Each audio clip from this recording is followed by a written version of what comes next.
Hi, this is Jennifer Fonseca with part 5 of the 3-Minute Resume. I'm giving you key tips for a killer resume.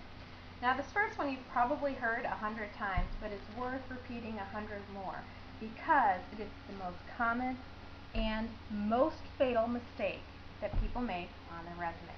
You cannot, big F, have spelling, grammatical, or punctuation errors in your resume.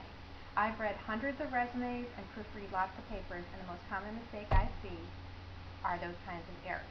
So here's a couple of ways that you can have a surefire way of protecting from that.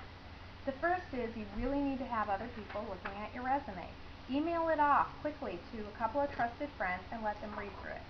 Here's the thing, you've read your resume probably a bajillion times. You know what's in here, and so your mind just glosses over it and doesn't see the errors. Whereas your friends, they're a fresh pair of eyes. They see and catch those errors for you. Now, if you don't have the ability to do that or don't have the time, here's a quick tip that I learned as a journalism major. English-speaking readers read from left to right. Now, what happens is when you're reading, your mind and your eyes kind of gloss right over those mistakes because you know the context. You get a little dyslexic in a good way. So, what happens is if you read from right to left, now what you're reading isn't so logical. You're seeing individual words, and you're more likely to catch the mistake that way.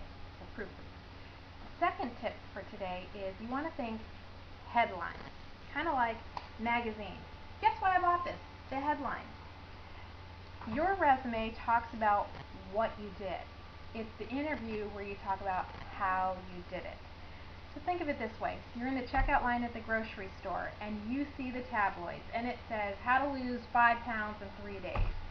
You don't need the magazine, but you buy it. Why? Because the headline was so compelling you wanted to know more. That's exactly what you want to do for the person reading your resume. Let them see the headlines so they pull you in to learn more about you in the interview. The last tip that I want to leave with you today is to not overseason your resume. What do I mean by that? Well, you want to use bold and italicizing sparingly. A lot of people want to stick out, and so they think, boom, boom, bold everything, italicize, make it flary. You don't want to do that. Here's my rule of thumb. Use no more than 3 fonts. And when I say no more than 3 fonts, if you are using Tahoma, like I had recommended before, you can use Tahoma regular, Tahoma bolded, and Tahoma bold italicized. But you cannot use just Tahoma italicized. Pick 3 fonts and stick with that, no more. Here's another way to think about it. Again, if I invited you over to my house for dinner, and I put this entire container of salt and cranked out this pepper shaker on your meal, would you eat it? Probably not. It would be way over seasoned. Think of it the same way when it comes to your resume.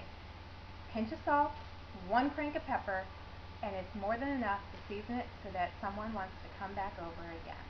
That's how you do it with your resume. That's today's tips. We're all out of time.